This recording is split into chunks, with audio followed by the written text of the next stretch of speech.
Si Attorney Jerrel Respicio is an advocate for a clean election. Bakit mo kakasuhan yung tao? Bakit mo ipadidisbar? Bakit napaka-sensitive ng COMELEC? Sagutin mo yung concern nitong taong ito. Bukod po sa anomalous hearing sa anomalous 2025 budget, mariin din pong pinag-uusapan at pinag-uukulan ng pansin ngayon yung isang kandidato para vice-gobernador na naglahad ng kanyang saloobin regarding the vulnerability of the automated election system that will be used this 2025 election. Nakakagulat at bordering on nakakagalit dahil imbis na entertainin siya ng COMELEC, kinasuhan yung abogado at accountant na at kandidato bilang vice-gobernador. At tama ba? Vice-gobernador yung kinakandidatuhan po nung lawyer din po iyon eh. Imbis na pakinggan siya ng COMELEC, kinasuhan po yung abogado at pati yata disbarment at yung kaso na mapatanggal yung kanyang lisensya bilang accountant ay isusunod din ng COMELEC. Nakakagulat, nakakagalit sapagkat bakit mo naman pipigilan maglahad ng kanyang saloobin bilang Pilipino yung isang taong naglahad lang ng kanyang reservation or pangamba na tungkol sa vulnerabilities ng ginagamit na Miro system, yung ating automated election system. Malinaw naman din po kasi sa ating automated election system law, yung RA 9369, pakicheck nyo po, RA 9369, yung ating automated election law na batas, sinasabing pa nga dyan dapat 3 buwan bago mag-eleksyon, mayroong third-party certification ang COMELEC. Dapat makakuha sila ng third-party certification. Isa-isang independent body na magse-certify na walang sablay ang gagamiting automated election system.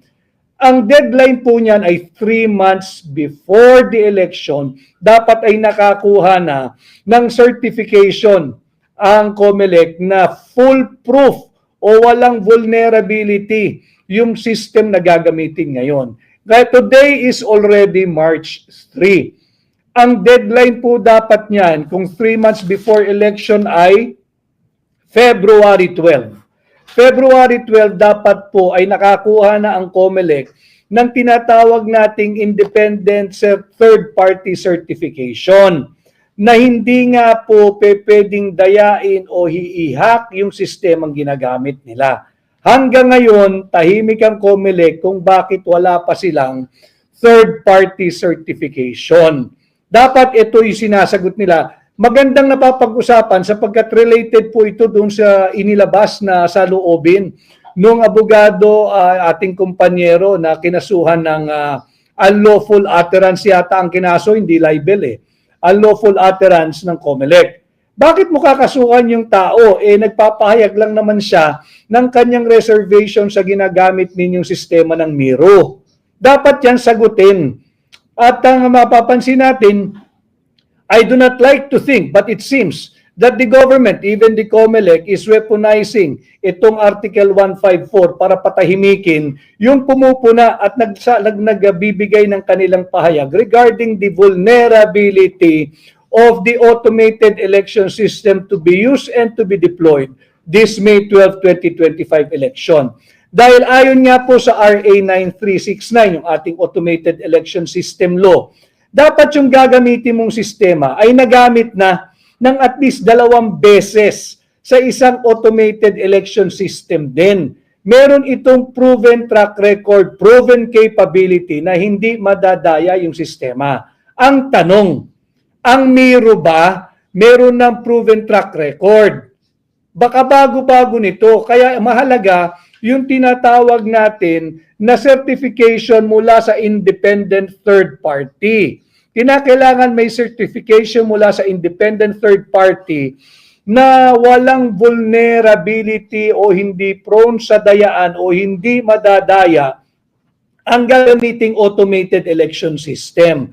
Nakakagulat dahil nagalit ang COMELEC doon sa unang nag-question nung sinasabi ng abogadong vulnerability ng system use. Siya'y nagpapahayag lamang at wala akong nakikitang unlawful utterance doon dahil hindi naman ito damaging sa gobyerno.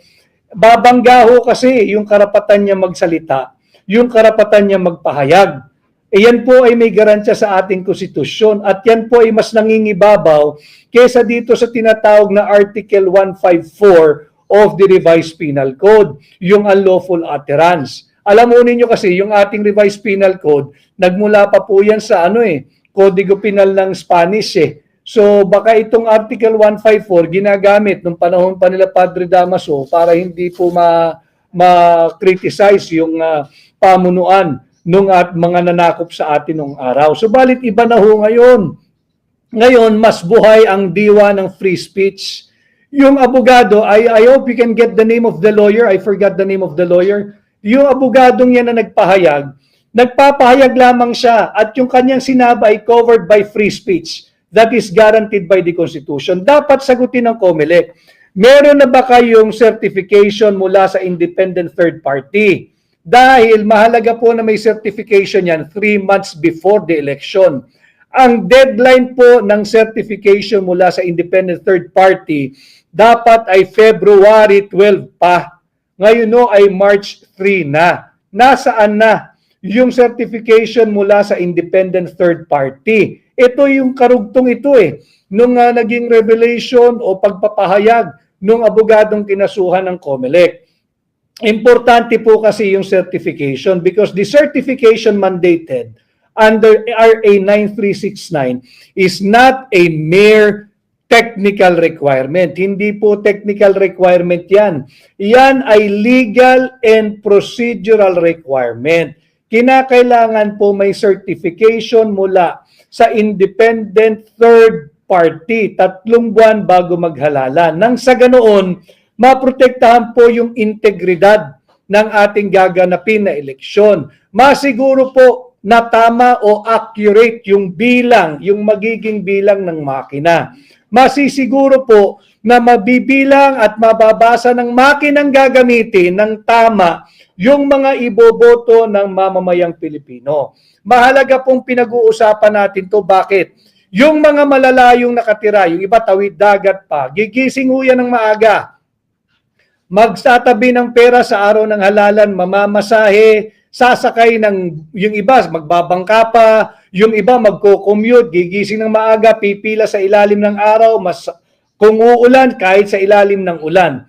Kaya importante itong independent third-party certification para masiguro naman ng mga gigising ng maaga, yung mamamasahe, yung magtatawid dagat, magtatawid isla, sasakay ng bangka, na hindi masasayang yung kanilang pagod, hindi masasayang yung kanilang effort, hindi masasayang yung kanilang malasakit sa kandidatong gusto nilang iboto, at hindi masasayang at mabibilang ng tama yung kanilang boto. Nasaan na yan?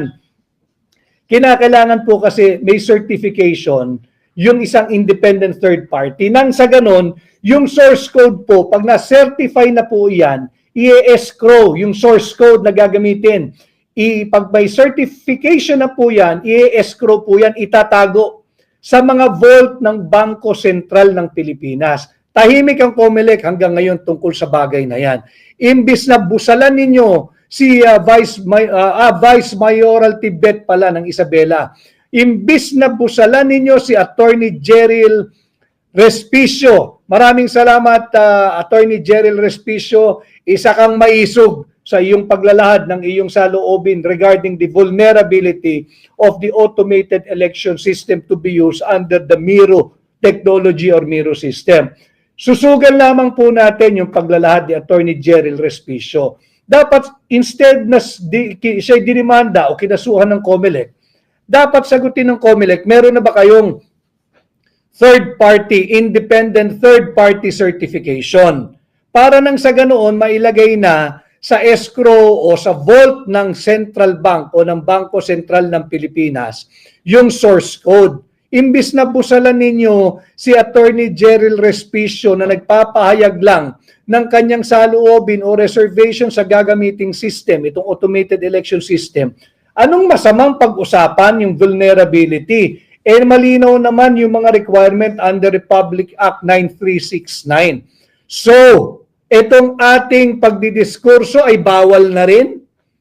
Tayo rin ba ay kakasuhan ng violation ng Article 154 ng ating Revised Penal Code, yung unlawful utterance, dahil tayo ay nagdidiskurso sa isang napakahalagang usapin?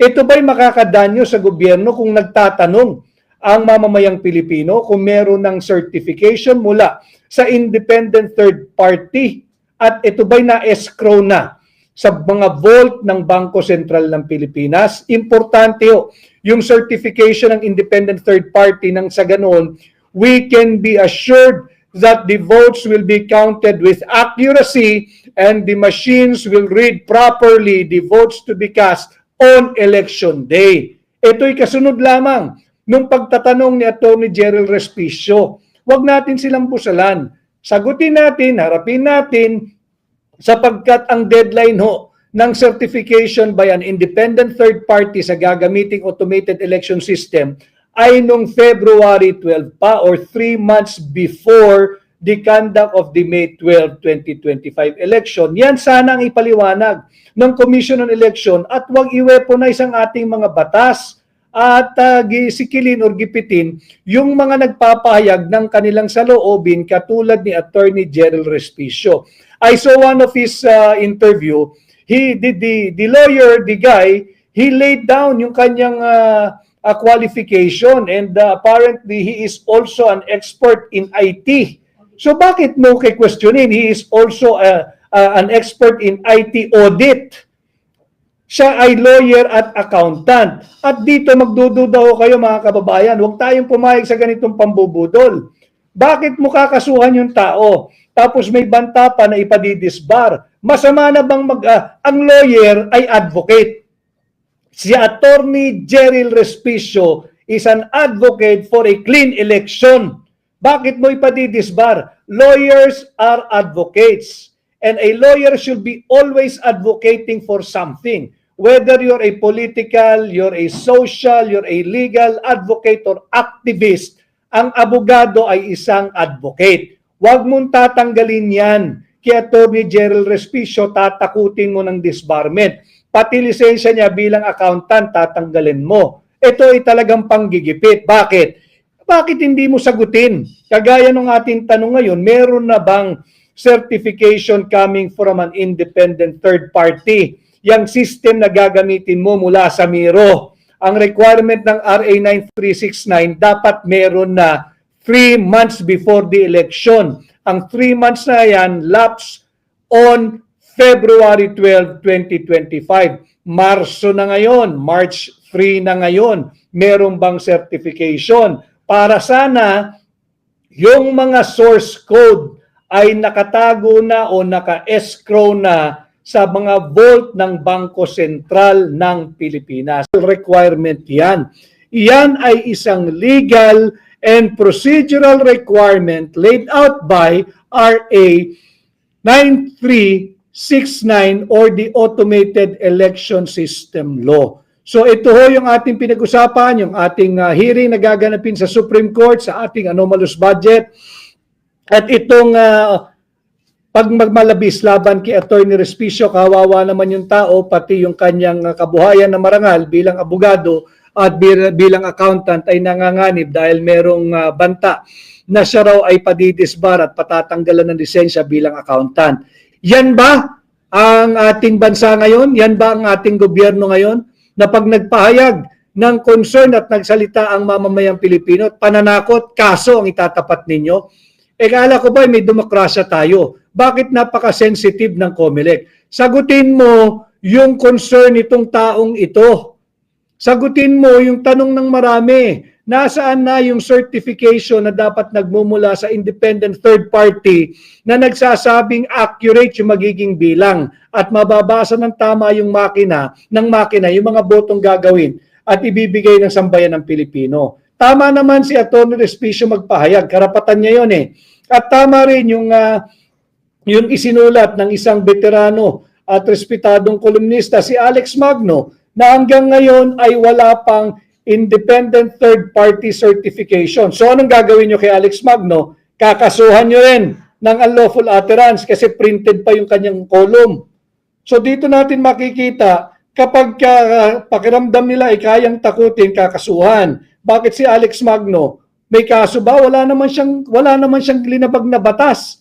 Kanya lamang kinakalampag din yung kakulangan ng certification mula sa isang third party, independent third party na magsasabing magiging tama, accurate at walang daya ang magaganap at nang sa ganon yung source code ay maitago na at ma-secure sa vaults ng Bangko Sentral ng Pilipinas. So, mabuhay ka, isa ka maisog, Attorney Gerald Respicio, ituloy mo yung pagiging advocate mo, yung advokasya mo, tungo sa transparency at accountability at tungo yung advokasya mo tungo sa isang malinis at tatapat na halalan.